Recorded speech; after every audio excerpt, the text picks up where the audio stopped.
whether more money brings more freedom. We've got someone who worked in the finance industry earning a high salary of 120,000 US dollars in New York, and they quit their job. So what really motivated them to quit their job at the end of the day, right? People would be kind of envious of someone with that type of high salary. They think, oh, well, maybe I'll stick around with that and earn a bit more money before I do quit. So what's really motivating this person? Let's listen to him here. I quit. I was making around $120,000 straight out of college, working in New York City, and I honestly thought that I made it, that I was on the right path. But after working several years in corporate America and learning these 3 lessons along the way, I realized that I was wrong and that I was just digging myself deeper into this hole. And before I dug so deep that I wouldn't be able to climb out of it, I decided to quit. For several years after college, I commuted 1 hour into the office, I worked 10 to 12 hours, and then I went back home and I slept. And I did the same routine the next day. Work, sleep. And the next day, work, sleep. And the next day, work.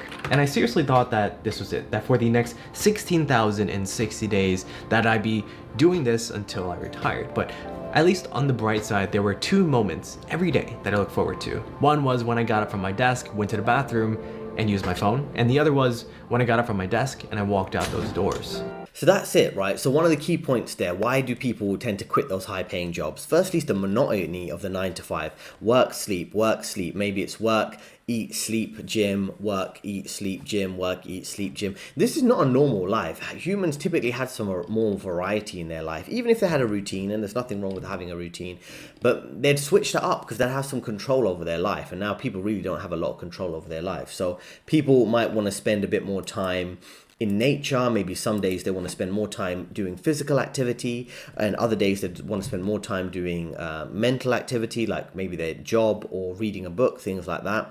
This monotonous, very structured life, it kind of doesn't make sense, and people get worn out after a time, and they end up falling out of those good habits because they realize it's not sustainable. You need more variety in life, right? And then the whole point here is that, as I say, it's not sustainable for over 40 years, and the earlier you learn that, the better you're in. And also what you add into this is the fact there's not really a lot of socializing, there's not really a lot of community. When you work these long hour jobs, typically the people you interact with are the people you work with, and obviously you can't trust them with too much information. They might gossip about you in your personal life, so you're kind of around people, you're not like in a healthy normal community or around your family members or friends that you can trust. So you're kind of dealing with a bit of on edge anxiety, dealing with that type of social scenario. So it's a very unnatural environment for a lot of people. And if you're working those 10 to 12 hours, you're getting paid 120K at the start of your career, you could go up to higher salaries.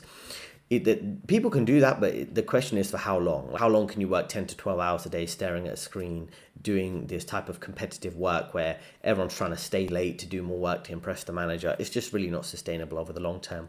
And for many people, the 2 favorite times of their day job really is firstly ending the work day, because everyone's looking at the clock the same way you're at school, and you wait for that 3 p.m. bell to ring so you can leave your place of education, your school or your college, and go home. It's the same thing with work, and that's why the indoctrination at school very much matches the indoctrination at work, where it's like, okay, cool, well, I'm just looking at the clock. As soon as it hits 5 p.m. or 6 p.m. I can leave. But typically for these corporate jobs, it's not really like that. They might be there at 7 p.m. or later doing this type of work, because it's a passive-aggressive competition between who can stay late and do more work that day, between you and your co-workers. And the other thing that I'm sure is a favorite of many people here is when you can go to the toilet and scroll through your phone, right? And you'll be on Telegram or Twitter or maybe YouTube if you have your headphones in. People really are fed up of their jobs, right? And any little moments they can steal from their employer, typically if you work an office job and you can go to the toilet without people asking too many questions, unlike a job where you're clocking in and clocking out, like a retail job, people spend a lot of time in the toilets. I've noticed that, right? They'll go off to the toilet, they'll be like, you notice it'll be quite often. Apart from the end of the day, what is the other people's favorite thing to do? Go to the toilet and scroll through their phone, right? Go through on Twitter, YouTube, Telegram, depending what apps you have, chat with their friends on WhatsApp, all these things, because you're in the work environment, you don't actually have a lot of genuine social connection, you don't have a lot of genuine free time, so you have to like run and escape, almost like a slave, escaping the plantation for a few moments to go to the toilet, the only place of freedom to like have an honest opinion on your phone, or listen to people who have honest opinions on Twitter or another social media platform where you do have some free speech, because you don't have it day to day where you work. So if you're in that situation, that should be a red flag to you that maybe you should quit your job or look at alternatives. If the only time you're happy is when you get off work and when you check your phone, and the only time you can actually be free to check your phone really is in the toilets and things like that, then that should really raise questions about, how much of a free person you are. Even if you earn a high salary, you're probably not that free. I had two paths before me. One path was bright, the dirt was smooth, paved, and safe, with lots of people walking on it. The other path was darker. The ground was rough, it was dangerous, they had rocks, and it was lonelier. I know some of you guys watching right now, the highlight of your day is also when you go to the bathroom or when you leave the office, and I want to let you know. So what you mentioned here in terms of the wide path and the narrow path is quite interesting, because I'm sure if some of you are familiar with the Bible, where it talks about most people going through the wide path versus the narrow path. And if you're pursuing self-employment, you don't want the standard life, you're going to have to take the narrow path. Now, what does that mean in this context? It means that people are going to judge you. The majority of people, normies, NPCs, they're going to look at you crazy for saving and investing your money and not living a lavish life. They're going to look at you as crazy for having a side hustle. Hopefully you don't discuss that with your co-workers, but anyone else, they might be quite negative. Oh, why are you doing that side business? It's going to waste your time. You should just buy a house and get married and have kids. And that normal path is more and more unrealistic, or it's more and more just not the right option. It's just a terrible life decision to do. So it's important to be able to plan ahead for those type of scenarios in terms of how you make money, how you can avoid the standard life, because the standard life is not really sustainable and it's making people unhappy. So that's why it's important in the workplace environment, whether it's checking your phone or things like that, why perception is important. It's more important to kind of look busy than it is to actually be busy doing the work. So that's another reason why people would want to quit their job. They feel quite unfulfilled. So here's an interesting clip on that. With work culture itself, and how everything is based on how hard it seems like you're working and not how hard you're actually working.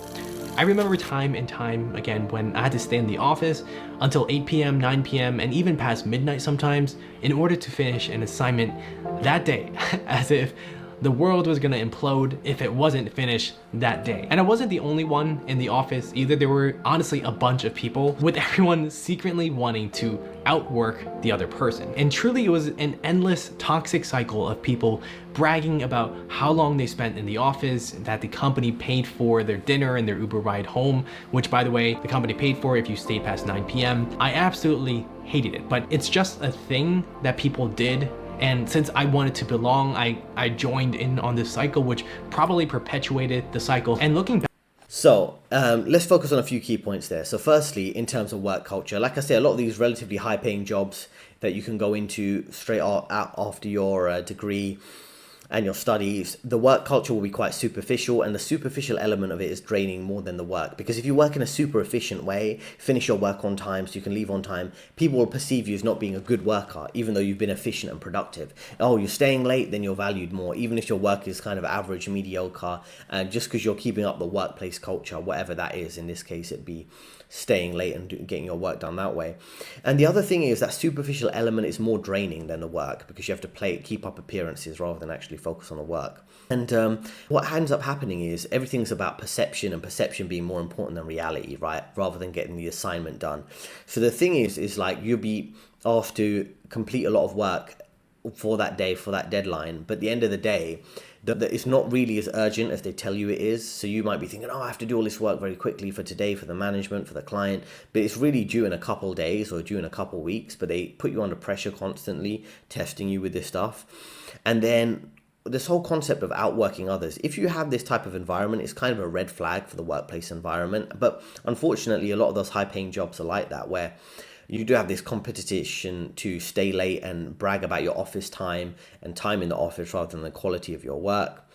And it's important not to compromise your dignity and set boundaries. If you're in these type of workplace environments, you should think about, okay, maybe get a few years of skills and experience in that big brand name company, like a major tech company, for example, and then look at maybe smaller companies that don't put such high demand on just how much time you spend in the office. They just want you to get the work done. So it's important, as I say, not to compromise your dignity, set clear boundaries. And the truth is, other co-workers, they make it worse for everyone, because if everyone worked efficiently, you could get your work done on time. But because you have to have this stay late mentality, it ends up making quality of life worse for everyone. And if you have that option to kind of have a discussion with your manager around, how you can work more productively, more efficiently, do more work from home, that can really benefit you, right? And if it could really disadvantage you, as I say, you should look for another job. An option you should look for, if you are in a job where it has those long work hours and everyone competes to stay late, you should maybe see if you can negotiate some element of work from home or hybrid work, where you can work from home a few days a week. Because all this kind of workplace culture of staying late, you can kind of avoid it if you're working from home. And what you could do is just pretend to be busy during the day while you do all your all your personal chores around your house, making food, tidying up, cleaning up, things like that. So then if you have to stay late and you're working late while working from home, then what you could do is just leave your work towards later in the evening, when everyone's online pretending to compete to be late and working at 7 p.m, 9 p.m, 10 p.m. You can just do your work later. The thing is, the workplace is so inefficient. So much of it depends on, as it says, perception, pretending to be busy, that you can really work very efficiently and realize how pointless and time wasting the workplace environment is. And that's the benefit of having a remote job or working from home. One night, and I remember this very vividly, I was so frustrated at work because I realized that I had to work late. It was already, I don't know, past 7 or 8 p.m. And then my phone started ringing, and I checked and I saw that my mom was calling me. And my first thought wasn't, this is nice, my mom is calling me. Instead, my thought was, what does she want now? I picked up the phone and she asked in the very sweet and kind, sweet mom voice, are you coming home for dinner or should I save you food? And I remember talking back to that phone, and my voice was so angry and so annoyed, as if she said something that was completely outrageous. And what I said was, no, I don't have time, and then I hung up. And after that call, believe it or not, I was still angry, as if I hadn't just acted like a complete asshole to my own mom. And I just kept on working. And it wasn't until I went back home and I stepped into the door and I saw my mom. She was happy to see me. She was excited to see me. She asked me how was work, and she brought out the dinner that she saved me and that she made for me.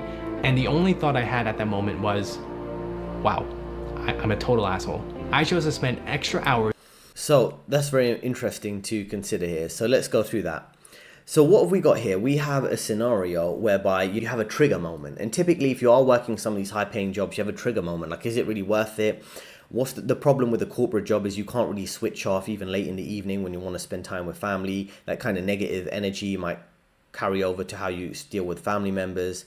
You're always on the defensive when you're at one of these corporate jobs. You always have to deal with these unfair circumstances and just put up with it.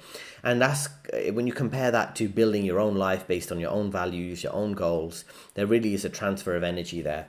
And you should think about how you can own your time, your energy, your attention, your emotions, because all your relationships kind of depend on how you feel. And if you're constantly made to feel negative in a workplace environment, even if it's a relatively high paying job, it really is going to be draining and you just will not want to do it after a point. My second lesson. Every day without fail, around 12:41 after lunch, I would pass this person in the hall, and we can call him John. And I was friendly with John. He was like one of those really old guys that always smiled, always seemed happy, and always had a joke to crack, and he never complained. I wasn't exactly friends with him, but we would say hi to each other in passing. We'd had small talk, and I always thought of John as like this model employee that every company would want to hire, because super hard worker, and again, never complained about anything. Then one day he stopped showing up, and I didn't think about it very much at first. I thought he was just on vacation, but then a week went by, a month went by, and then several months went by, and still nothing. And still, to this day, I have no idea what happened to John. He could have quit, he could have been fired. What was weird was that nothing changed. Everything was exactly the same. People went to the office, people left the office. It was as if John never existed within these walls, ever. I knew in the back. Okay, cool. So he's mentioning this instance where you have a lot of meaningless work, lots of replaceable people, and this co-worker he knew was kind of left the company kept going regardless of the fact that this employee had left. And it's very important to acknowledge this. No company really cares about you. You're just a cog in a machine. You're a line item expense in an Excel worksheet. You're just a cost to the company. You're nothing more, you're nothing less, right? And it's important to understand that no matter how hard you work, at the end of the day, you're replaceable, and the company just creates these job roles in the sense that anyone can leave and join at any time and they're replaceable. See, I know many people who've been like this, who've dealt with this type of scenario. I know people who've been working hard at a job and then they leave and then everyone starts trash talking about them, even though they're pretending to be their friends. They pretend they weren't doing their job properly, or that the handover of the work that they gave them wasn't in detail. And then all the trash talk starts. Someone takes a day off work, other employees trash talk them. All this type of backstabbing scenario. So it's important to know, not only a co-worker's not your friends and the company doesn't care about you. That's another reason why people who are working high-paying jobs that you think might be ideal jobs, they're really not happy and they really want to leave. Once you find your worth, it's important to be more independent and self-sufficient, figure out what your values are and, why you got your job. Did you get your job because you want the salary, because you want the social status, for external validation and approval of others? Or did you get the job for yourself, or was it for a specific job title? And it's rarely people who get the job for themselves. Typically, there's an underlying reason that is not necessarily a good motivator, just to keep their parents happy. Some people go into medicine, become a doctor to keep their parents happy. Some people work in these major cities that they don't want to live in, just to keep, perception of social status. And that's why it's important to ask yourself those questions. If you are unhappy in a high paying job, or you are aiming for a high paying job, why do you want it? There's no point stepping into that, feeling unhappy for several years and then end up quitting and having to change your life and start from scratch again. It's best to really do some soul searching and figure out what you want first. Working on the computer, making a presentation in PowerPoint. I don't know what I was doing. I was resizing a box to make it look nicer. Who knows? And at that moment, I was thinking to myself, is this what life is all about? To create a really nice Excel model, to make a really nice PowerPoint slide. I was just thinking to myself that there has to be more. And then that's when I realized my third lesson. And this is what was missing from my career, which was a purpose. If you don't have a purpose in life, then you will be a part of someone else's purpose. And I'm not saying that there's anything wrong with not having a purpose in life, as long as you're aware of it and you've made this decision on your own. But personally, I wasn't fine with it. I wanted to do and contribute more with my life than what I was doing at the time. I wanted to rediscover the mindset that I had when I was a kid. I realized that the best way for me to do that, to use my background, my knowledge, my education, and help other people understand and teach them how they can improve their personal finance. Because despite all the sayings that money is the root of all evil, the truth is that money impacts all of us. And so this is an important thing, because he realized he wasn't passionate about a job, even though it was high paying, and he was looking at alternatives. First point I want to tell you here is a lot of people think that finance jobs, for example, I worked in finance, so is he, that they're these high power, complicated technical jobs. So much of a finance job, particularly like an investment banking and client facing type of roles, are lots of time wasting work, or like lots of things like organizing a PowerPoint in Excel modeling in terms of forecasting, financial forecasting, and PowerPoints, organizing them in a fancy way for a client, are really a major part of your job. It's not loads of technical skills as you think, right? And once you realize that a lot of your tasks that you've been led to believe is this super important work, it's just these purposeless jobs, right? These simple things that need to get fulfilled in terms of work tasks, right? Whereas in life, there's simple things that you'd find fulfilling, which would be spending time in nature with your family or friends. You need some more purpose-driven work rather than just a high-paid job where you deal with PowerPoint and Excel and you kind of hate everyone you're around. So that's why I recommend, when you want to do some soul searching and figure out your career path, you do spend some time thinking to yourself, whether it's walking in nature, planning your business ideas, rediscovering, as he says, your inner child, what motivated you when you were young. And some of you will be aware of the author Robert Greene, who wrote a book called Mastery. He also wrote 48 Laws of Power, which is very popular. In his book Mastery, he talks about how you should figure out what were your natural skills when you were like maybe a teenager or a child, what your natural interests, rather than what the system is indoctrinating you to believe. So for example, I always had an interest in talk radio, and this was before podcasts and things came out. So it makes sense that I would have an interest in talking to you over this platform of YouTube, right, by expressing myself and giving some useful advice, because that's a natural skill and a natural thing I had an interest in at a very, very early age, right? And one thing I also noticed is when I was in a corporate environment working in sales and trading, I would enjoy the trading training sessions I'd provide to the junior employees or new joiners, even if they were senior. And I enjoyed that because it was like helping them at the start of their career and helping explain things to them in what is typically a very unfriendly environment. You deal with lots of toxic co-workers. And when it comes to training junior employees, that really, like I say, interests me. And it's the same way I enjoy helping people through my role as a career coach with many people online. So it's all about figuring what your personal motivations are and your personal unique skills and interests are. And as I say, I help people follow and monetize their passions or their different career paths. And when you're taking that narrow path of entrepreneurship, you really got to think things completely differently. Not the standard, safe, high-paying corporate job. It might be something that's quite unique to your skill set. So my goal, as I say, is that, help people overcome this unhealthy work culture and quit these jobs. Like in this case, he was unhappy with a relatively high-paying job. And when you learn new skills and you gain leverage, you can deal with these layoffs a bit better, right? Because often we feel like a failure if we are quitting these high-paying jobs, particularly if you come from an Asian background, an immigrant background, or maybe a poor background, and then you get a high-paying job and you kind of hate it and you feel like bad quitting your job when your parents might say, well, you should really stick with that job instead of quitting it. So what you should do instead is try to focus on your dreams, not get too caught up in other people's perception of you, of how bad decision they might think it would be for you quitting that high-paying job. And the truth is, a lot of these high-paying jobs, that safe path to the high-paying job and a stable job, it doesn't exist, as we've covered in many layoff cases in my videos, right? So you might as well follow your dreams. Now, a good example of that is, for 2020 and the lockdowns and stuff like that, many people were given some time to rethink, firstly, how pointless their job is, how they could do their job very quickly, maybe in 2 to 4 hours, but the rest of the time was spent time wasting in the office. And when you're working from home, you could do your job in 2 to 4 hours, spend the rest of the extra time maybe doing your household chores, cooking, spending time with your friends and family.